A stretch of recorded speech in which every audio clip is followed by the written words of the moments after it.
Selamat datang kembali di Bayangan Malam. Malam ini, aku akan membacakan sebuah pengalaman nyata dari seseorang yang mengaku sampai sekarang masih dihantui oleh kejadian itu.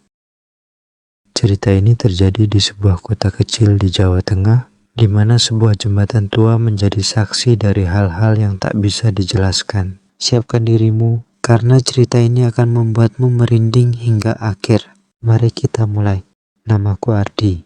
Kejadian ini terjadi waktu aku masih kuliah di sebuah kota kecil di Jawa Tengah. Aku tinggal di kos tua yang murah, dekat dengan jembatan tua yang katanya angker. Orang kampung sering bilang, jangan lewat situ malam-malam. Tapi aku nggak percaya.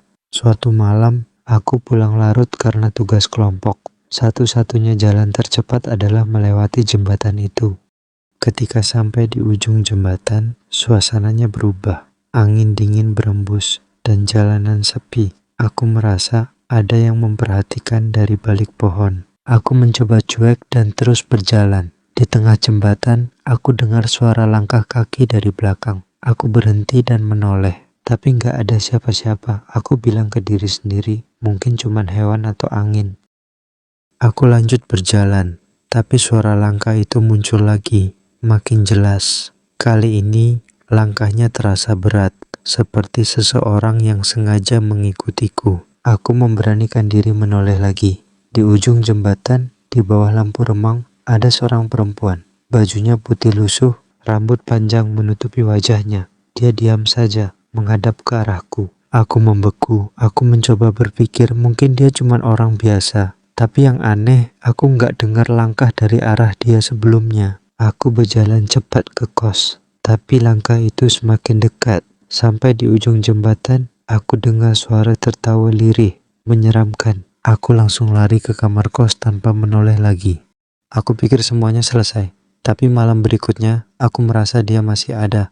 Kadang aku merasa ada yang memperhatikan dari sudut kamar. Kadang aku dengar langkah kaki di lorong kos. Tapi saat aku cek, nggak ada siapa-siapa. Teman kosku bilang aku terlihat pucat. Aku nggak berani cerita, takut dianggap gila. Puncaknya terjadi beberapa hari kemudian. Jam 2 pagi, aku terbangun karena dengar ketukan di pintu kamarku.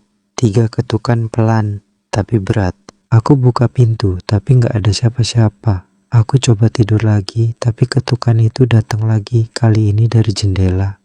Dengan gemetar, aku buka tirai jendela. Dan di sana aku melihatnya lagi. Perempuan itu dengan wajah pucat, mata kosong, dan senyuman menyeramkan. Aku langsung tutup jendela dan membaca doa. Tapi suara ketukan gak berhenti. Kali ini dari dalam kamarku. Aku pindah dari kos itu beberapa hari kemudian. Tapi sampai sekarang aku merasa dia belum pergi. Kadang di tengah malam, aku masih mendengar langkah kaki dan ketukan di pintu. Seperti waktu itu di jembatan tua. Gimana menurut kalian? Apa yang sebenarnya terjadi? Kalau kalian punya pengalaman serupa atau cerita lain yang lebih menyeramkan, tulis di kolom komentar. Sampai jumpa di episode berikutnya di Bayangan Malam. Selamat malam.